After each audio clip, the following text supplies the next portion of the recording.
सासू माँ बदल गई। कहानी उस घर की है जहाँ बहू और बेटी को एक माना जाता था, लेकिन फिर अरे शिखा बेटा, तू रसोई में क्यों घुसी रहती है? जा, रोटी मैं बना लूंगी। नहीं नहीं माँ जी, आप बैठिए, बस सारा खाना बन ही गया है। श्वेता को बोल देती हूँ, वो खाना लगा देगी सबका। सॉरी भाभी, मेरे पास वक्त नहीं है। माँ, मुझे पैसे देना, पार्लर जाना है। हाँ हाँ चली जाना, भाभी को भी ले जाना। वो भी जाने को बोल रही थी पार्लर, पर पहले ना मदद कर दे उसके खाना लगाने में। देख माँ, वो बहू है, उसे बहू रहने देना, इतना सर पर मत चढ़ा भाभी को। श्वेता, ज्यादा मत बोला कर। बहू और बेटी में कोई फर्क नहीं होता है। जा जाकर काम कर। ननद को माँ का भाभी से इस तरह प्यार करना बिल्कुल अच्छा नहीं लगता। वो बार बार किसी न किसी तरह माँ को भाभी के खिलाफ भड़काती रहती, लेकिन कोई फायदा ना होता। एक रोज, अरे बेटे किशन, जा बहू को कहीं घुमा कर ला, सारा दिन घर में काम करती रहती है। हाँ माँ, हम लोग जा रहे हैं ना गोवा। अच्छा जी, भाभी ने तो हमें बताया भी नहीं। वैसे तो सारी पंचायत करती है, ये गोवा वाली बात क्यों छुपा गई हमसे? अरे क्योंकि उसे खुद नहीं पता था बहन। मुझे टिकट सस्ती मिल रही थी तो मैंने बुक कर दिया। हाँ शिखा, पैकिंग कर ले, संडे हम जा रहे हैं गोवा। दोपहर में शिखा पैकिंग कर रही थी कि सास आ जाती है। ये क्या बहू, साड़ियाँ? अरे गोवा जा रही है घूमने या फिर शादी में मायके हैं? माँ जी, ऐसा कुछ है ही नहीं, समझ में नहीं आ रहा क्या रखूं कपड़े में। अरे तेरी और श्वेता की साइज तो एक ही है, उसके कुछ मॉडर्न कपड़े ले ले, आकर लौटा देना। हाँ माँ जी, ये ठीक रहेगा। शिखा श्वेता के पास जाती है और उससे कपड़े मांगती है। ना जी ना, मैं अपने कपड़े ना दूं, वैसे भी फैल जाएंगे मेरे कपड़े, बहुत महंगे वाले हैं।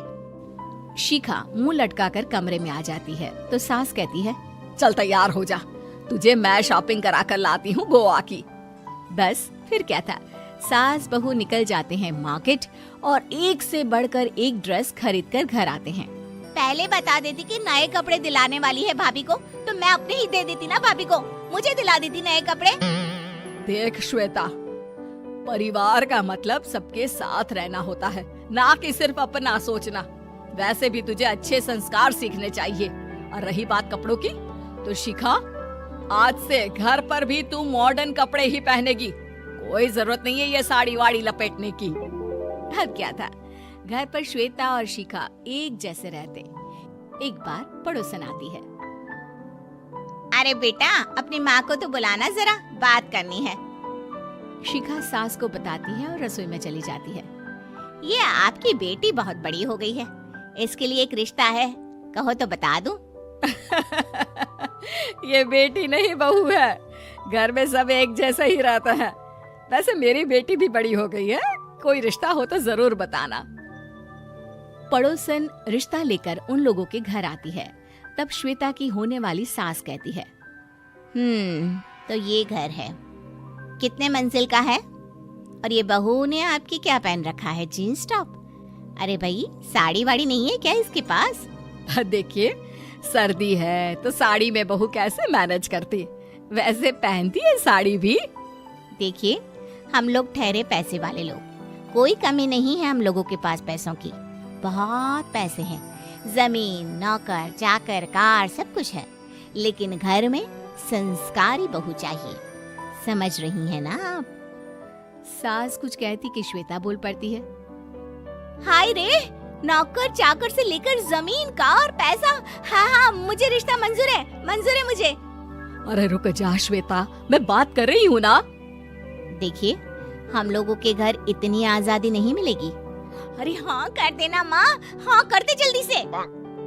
सास क्या करती, बेटी की शादी ऐसे घर में कर देती है जहाँ ना उनके विचार मिलते हैं और ना ही आचार। शादी के बाद एक रोज फोन पर, श्वेता बेटा, एक बार घर आ जा, बहुत दिल करता है तुझे देखने का। माँ, वो घर पर बहुत काम होता है, कैसे आऊँ?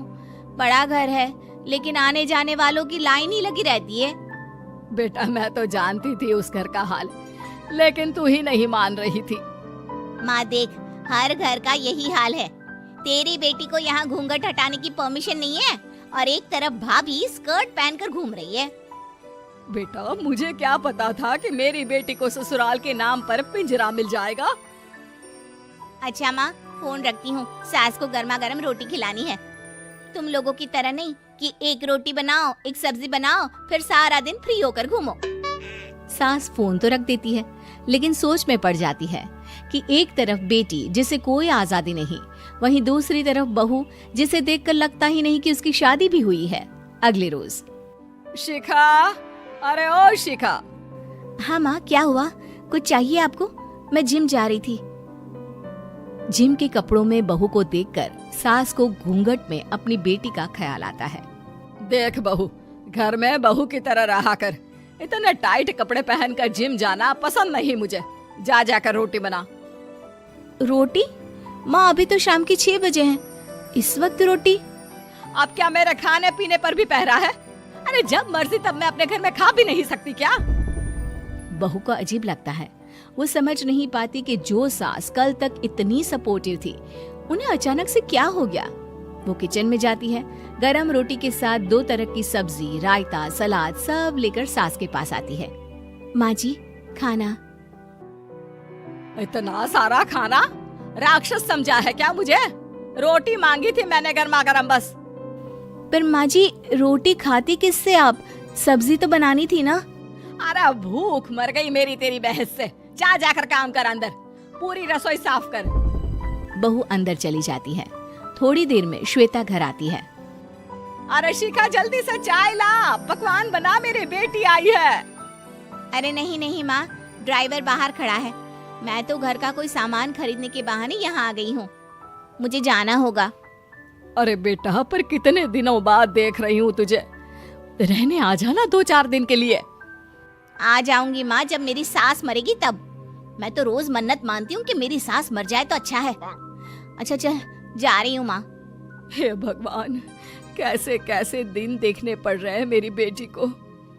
सास अंदर जाती है, जहाँ श्वेता की जिम वाली सहेली का फोन आया होता है। क्या बात है, आज जिम नहीं आई? अरे पता नहीं यार, आज माँ को क्या हो गया अचानक। पर खैर कोई नहीं, लगता नहीं कि मैं अब जिम आ पाऊंगी।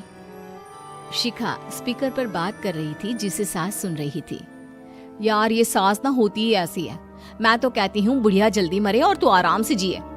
शिखा को सहेली की बात पर गुस्सा आ जाता है। माँ के मरने की कौन सा बच्चा दुआ मांगता है मोहिनी? आगे से ऐसी बात मेरे सामने मत करना। हमारे घर की शोभा ही माँ है। क्या हुआ जो थोड़ी शक्ति दिखा रही है? उसमें भी कोई ना कोई उनकी भलाई ही होगी। मैं तो कहती हूँ भगवान मेरे जैसी सास सबको दे, जो सिर्फ माँ की तरह है। सास वाली तो कोई बात ही नहीं है उनमें। सास ये बात सुन रही थी। उनकी आंख में आंसू आ जाते हैं कि क्यों वो बेटे की किस्मत में बहू को भी भागीदार बना रही थी।